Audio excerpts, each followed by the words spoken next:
Hello guys, welcome to market news channel. तो आज मैं आपको रुचि सोया के बारे में बताने वाला हूँ। काफ़ी लोगों के लिए मल्टीबैगर स्टॉक है और काफ़ी लोगों के लिए अभी भी ये नुकसान में है। तो आप सबको लग रहा होगा कि अभी भी नुकसान में कैसे हो सकता है, जबकि ये 3 रुपये से 300 रुपये तक गया है। तो चलिए मैं इसके बारे में आपको कुछ पॉजिटिव और नेगेटिव बातें बताता हूँ, जिससे आप सबको पता चल जाएगा कि ये शेयर बाई करना चाहिए या नहीं करना चाहिए। तो चलिए शुरू करते हैं। तो देखा जाए तो अभी ये शेयर का प्राइस चल रहा है 294 रुपीज़, जबकि इसने स्टार्ट किया था कुछ 3 रुपये के आसपास से, और तब से उसमें सर्किट पे सर्किट ही लगे जा रहा है। और अभी देखा जाए तो इसका 294 रुपीज़ प्राइस चल रहा है आज की तारीख में देखा जाए तो, और इसको रोज़ सर्किट ही लग रहा है। तो चलिए मैं आपको इसके बारे में डिटेल्स में बता देता हूँ। तो देखा जाए तो रुचि सोया कंपनी 1986 में स्टार्ट की गई थी, और इसकी मार्केट कैपिटल वैल्यू देखे तो 8,000 अप्रोक्स 8,000 करोड़ के आसपास है।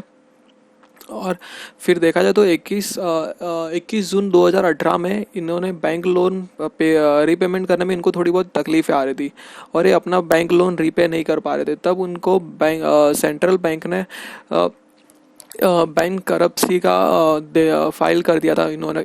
बैंक करप्सी के लिए फाइल किया था इन्होंने 2018 जून में। फिर पतंजलि ने इनको बाय कर लिया था, मतलब इनका बिजनेस है पूरा वो पतंजलि ने बाय कर लिया था। फिर से पतंजलि ने इनको 27 जनवरी 2020 को फिर से लिस्ट किया था शेयर मार्केट में 17 रुपये के भाव से। और जिनके पास पुराने शेयर लिए हुए थे उनको 100:1 के रेशियो से फिर से शेयर मिल गए थे। मतलब जिनके पास 100 शेयर थे पहले, उनको सिर्फ एक शेयर मिला था। मतलब उनके लिए काफ़ी नुकसानदायक सौदा था ये देखा जाए तो। तभी मैं कह रहा था कि काफ़ी लोगों के लिए अभी भी ये लॉस मेकिंग कंपनी है, और काफ़ी लोगों के लिए ये मल्टी बैगर स्टॉक है। तो मतलब देखिए, आपके पास अगर पहले 100 शेयर होते तो उसका एक शेयर हो जाता जब पतंजलि ने खरीदा उसके बाद। अभी देखा जाए तो एक फ़ायदा है कि ये पूरा डेब्ट फ्री कंपनी हो गया, इसमें कोई भी प्रकार का लोन और कुछ भी नहीं है। फिर देखा जाए तो Ruchi Soya is one of the largest manufacture of oil in India. Also they are making bakery product in soya food. मतलब देखा जाए तो ये लार्जेस्ट मैन्युफैक्चर है ऑयल में, और साथ ही साथ ये बेकरी प्रोडक्ट्स भी बनाते हैं। फिर देखा जाए तो इनके टॉप पॉपुलर ब्रांड है ऑयल एंड सोया में महाकोश एंड न्यूट्रेला, जो आपने भी यूज़ किए होंगे, और काफ़ी काफ़ी जन इनके प्रोडक्ट यूज़ करते हैं। और देखा जाए तो मार्केट इनके सेक्टर में 50% मार्केट शेयर इनका ही है। तो ये भी बहुत पॉजिटिव बात है इनके इनके रुचि सोया के वहाँ से देखा जाए तो। फिर देखा जाए तो Ruchi Soya is the highest exporter of a soya. मतलब जो सोया है उसमें रुचि सोया ही है जो हाईएस्ट एक्सपोर्ट करता था, मतलब बाकी बाकी कंपैरिजन में देखा जाए तो। फिर देखा जाए तो Ruchi Soya industry in among the top 5 FMCG. मतलब एफएमसीजी में देखा जाए तो रुचि सोया टॉप 5 कंपनी में उनका नाम आता है। फिर आगे चले मैं आपको उनके बारे में डिटेल्स में प्रॉफिट एंड लॉस वो सब दिखाता हूँ। तो नेट सेल देखा जाए तो इनका 2015 में 28 करोड़ का था।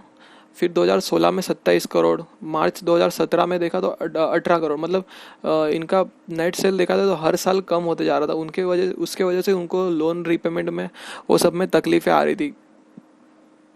देखिए हर साल इनका नेट सेल 10,000 करोड़ से कम होता जा रहा है। देखो 28,000 करोड़, 27,000 करोड़, 18 करोड़, फिर 11,000 करोड़। मतलब हर साल इनको डिफरेंस देखने मिला है। और फिर मार्च 19 में देखे तो फिर से अप्रोक्स 13,000 करोड़ के आसपास आ गया था इनका जो नेट सेल्स था। मतलब नेट सेल्स में देखे तो काफ़ी गिरावट आई थी। चलिए मार्च 2019 में जो उनको नेट सेल्स था वो कहाँ से और कौन से सेक्टर में कितना किया उन्होंने, वो आपको मैं दिखाता हूँ। तो देखिए ऑयल का बिजनेस है, उसमें से उन्होंने अप्रोक्स 10,000 करोड़ का मतलब नेट सेल हुआ था। मतलब वो कुल टोटल सेल के 80% अप्रोक्स 80% जितना सेल उन्होंने ऑयल में ही किया था। तभी मैंने बोला ना, ये ऑयल में ये अव्वल नंबर पे आते अपने सेक्टर में एक्सपोर्ट करने में। फिर एक्सट्रैक्शन में देखे तो उसमें हज़ार अप्रोक्स 1100 करोड़ के आसपास। मतलब वो सेक्टर में से उनको 10% जितना 10% जितना वो नेट सेल मतलब सेल हुआ था। फिर वनस्पति में देखा तो 750 करोड़ के आसपास, मतलब उसमें 6% के आसपास हुआ था। फिर फूड में देखे तो 500, जिसमें 4% आसपास सेल हुआ था। अदर्स में देखे तो अदर में भी उनको सेल्स हुआ था जो 130 के आसपास था। फिर पावर जनरेशन में देखा जाए तो उनका 45, जिसमें 0.35, उसमें कुछ ज़्यादा नहीं हुआ था। मतलब इनका जो प्रॉफिट आ रहा था वो ऑयल बिजनेस में से ही ज़्यादा आ रहा है। ऑयल बिजनेस में से देखें तो टोटल सेल्स में से 80% जितना प्रॉफिट उनको 80% जितना सेल तो उनका ऑयल में से हो रहा है, बाकी सब में से 20 अराउंड ही हो रहा है। तो ये भी ठीक ठाक है। फिर इनका प्रमोटर ब्रेकअप देख ले तो अपन प्रमोटर होल्डिंग देखे तो 98% के आसपास कंपनी के पास है। ये वैसे अच्छी बात है, पर सीबी के रूल के हिसाब से कोई भी कंपनी अपने पास 75% से ज़्यादा होल्डिंग नहीं रख सकती। पर ये बैंक करप्सी फाइल किया गया था, उसके वजह से पतंजलि ने थोड़ी टर्म्स एंड कंडीशन रखी हुई थी और उसके वजह से उनको 98% तक अभी स्टेक रखने मिला कंपनी का। तो आगे देखे तो गवर्नमेंट के पास इनके शेयर्स देखे तो 8,000 ही शेयर है, मतलब ये कुछ भी नहीं है। अदर मतलब देखे तो अदर पब्लिक्स के पास देखे तो 8 लाख शेयर है, तो 0.20% स्टेक इसमें है। और जनरल पब्लिक देखे तो 25 लाख शेयर पब्लिक के पास है। म्यूचुअल फंड वो सब के पास 230 शेयर है। फिर फाइनेंशियल के पास 2,600 है।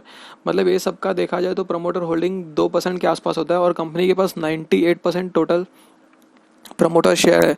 तो ये अच्छी बात है, पर जब कंपनी थोड़े टाइम बाद कंपनी को अपना 25% जितना स्टेक बेचना पड़ेगा, क्योंकि सीबी के रूल के हिसाब से 75% ही रख सकते हैं। तो अभी जो मार्केट में इनको हायर सर्किट लग रहा है, उसके वजह से लग रहा है क्योंकि मार्केट में कोई भी शेयर है ही नहीं, क्योंकि सारे कंपनी ने खरीद के रखे हुए और वो कंपनी शेयर नहीं अभी सेल कर रही। उसके वजह से मार्केट में शॉर्टेज है शेयर की इनके, उसके वजह से उनकी डिमांड बढ़ रही है और डिमांड बढ़ने की वजह से इनका शेयर का प्राइस रोज ऊपर जा रहा है और हायर सर्किट इनको लग रहा है काफ़ी दिनों से। और जब कंपनी को अपने 25% स्टेक बेचना पड़ेगा, मतलब वो तो दिन आने ही वाले थोड़े दिनों में, उनको कंपनी का 25% स्टेक बेचना ही पड़ेगा। और जब वो 25% स्टेक अपना बेचेंगे तब उनका कंपनी का प्राइस गिरने लगेगा और उनको लोअर सर्किट पे लोअर सर्किट भी लगेगा तभी, क्योंकि तभी कम बाज़ार में देखे जाएगी तो बहुत सारे शेयर आएंगे जो कंपनी सेल करेगी और बाकी सब बाई करेगी। तो उसके वजह से सेलिंग में भी प्रेशर बढ़ेगा और काफ़ी सारे पब्लिक रहेगी जो बाई करेगी और उसके वजह से देखा जाए तो इसमें लोअर सर्किट लगेगा। क्यों? और अभी हायर सर्किट लग रहा है, तो इसका ये मतलब नहीं है कि आप सब बाई करते ही जाओ, क्योंकि कंपनी का फंडामेंटल वो सब देखा जाए तो उतना स्ट्रांग नहीं है कि 300 के पार भी शेयर चला जाए। तो देखिए, ये कुछ पॉजिटिव और नेगेटिव बातें थी इस कंपनी के बारे में। तो अभी देखा जाए तो मेरे हिसाब से इसमें अभी तो निवेश नहीं करना चाहिए, क्योंकि ये ऑलरेडी 300 के आसपास शेयर आ गया और थोड़े दिनों बाद जब कंपनी अपना 75 और 75% रेशियो आएगा, मतलब 75% स्टेक रखना होगा, तब उनको अपने बाकी के जो अप्रोक्स 23% स्टेक है वो उनको सेल करना पड़ेगा। और जब वो सेल करेगी तब उनका शेयर का प्राइस गिरता जाएगा। तो प्लीज़ ये ध्यान रखें आप। तब लोअर सर्किट पे लोअर सर्किट लगेगी और अभी जो 300 या 350 पे जो भी जा रहा है हायर सर्किट लगने के बाद वो सीधा 100 के आसपास आके भी रुक सकता है। तो आप इसमें अभी ना निवेश करें तो ही अच्छा रहेगा। फिर आप अपनी रिसर्च करके आपके हिसाब से जो करना है वो कर सकते हैं। अगर आपके पास कोई भी सवाल हो इस वीडियो के बारे में तो मुझे कमेंट करके बताएं। Thank you guys, please like share और कमेंट कर देना।